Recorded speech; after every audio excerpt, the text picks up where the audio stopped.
Let's take a look at the other news where it's been 2 years since the Taliban took control of Afghanistan. But Ahmad Massoud, who is the founder and leader of the National Resistance Front of Afghanistan, is challenging it as he runs a low-level insurgency against the Taliban in the Panjshir Valley. He's the eldest son of military leader Ahmad Massoud, the late tiger of Panjshir, who fought against Russian occupation in the 1980s and who was assassinated 48 hours before the 9/11 attacks in the US. Now we have Ahmad Massoud, who's joining us right now from Tajikistan. Thanks for being with us, Ahmad. First, could you tell us that it seems that from the outside, the Taliban is firmly in control of Afghanistan for over 2 years now. Are there parts that you believe that are not under their full control and where you are challenging them?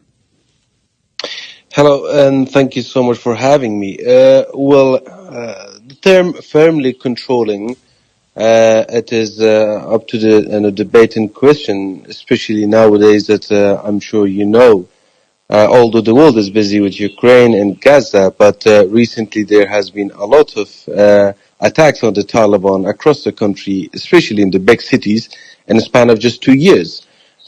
Let's not forget that this rise in the resistance against the Taliban happened by the resistance fighters of Afghanistan all alone with no support from outside.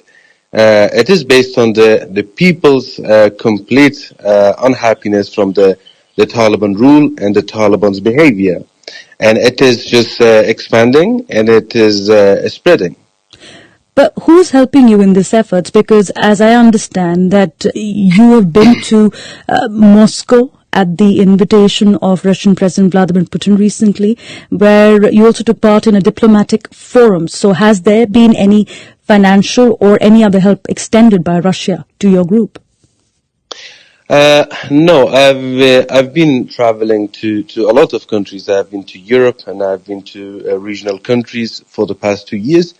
And the purpose of the trip was to bring awareness because I strongly believe that the problems of Afghanistan, from the creation of the Taliban to the past 20 years of the Taliban's clash with the people of Afghanistan, and even before that, in the fighting against the Soviets to now, the problems of Afghanistan have always had roots and much bigger conflicts. It was the conflict between the superpowers. It was the regional conflicts.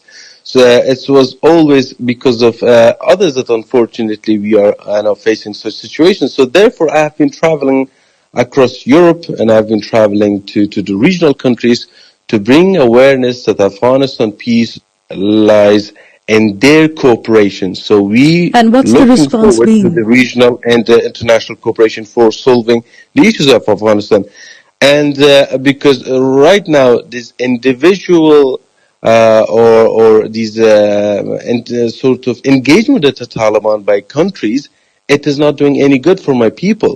And yes, but what's the response been of these countries? What are they promising to you? Well, the promises that they are giving is that they are going to look into it, that they are going to have more cooperation between each other and also with the international community, because Afghanistan, we do not want Afghanistan to be the source of a rivalry, not between America and Russia, not between America and China, not between Europe and regional countries, but it should be the source of cooperation. But that seems to be your hope. I just want to understand this, and just in the interest of time as well, that you're living in exile right now outside your country.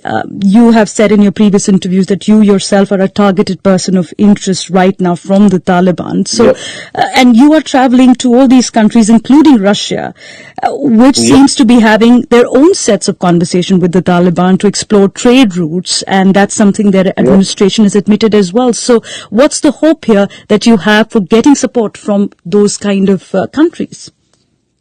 Once again, it is not in here, it is not about receiving support. It is about bringing awareness and also spreading this message that these engagement with the Taliban, it is for whatever reason, if it's economic or if even it's a security, it is not going to solve anything. Even the interests of those countries in the absence of a legitimate government in Afghanistan, which was being voted But and supported by the is that people of enough for your Afghanistan. outfit, which is fighting insurgency, as you claim, on the ground in several provinces?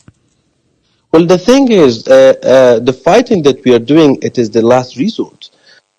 We always, can you hear me? Yes, go ahead. Yeah. The fighting that we do, it is solely defensive purposes, and it is as a last resort that the Taliban left us with no choice. My father believed in it, and I strongly believe in it, that Afghanistan possesses a political solution. And the political solution cannot be achieved without the support of international community. And so far, international community are very much busy with their own sort of problem from Ukraine to Gaza and so on, and they're forgetting Afghanistan. So our effort is to bring that awareness that Afghanistan issue, it is not our issue only, it is the issue that affects everyone, and we need the help of regional countries and the world to help us to reach to that political solution, because so far these engagement Okay. policies, it is going nowhere. Ahmad Shah, thank you for joining us. Ahmad Massoud, who is the founder and leader of the National Resistance Front of Afghanistan, challenging as he runs a low level of insurgency against the Taliban in the Panjshir Valley. You're listening to Newsday with Rob Young and Devina Gupta. Stay with us. Lots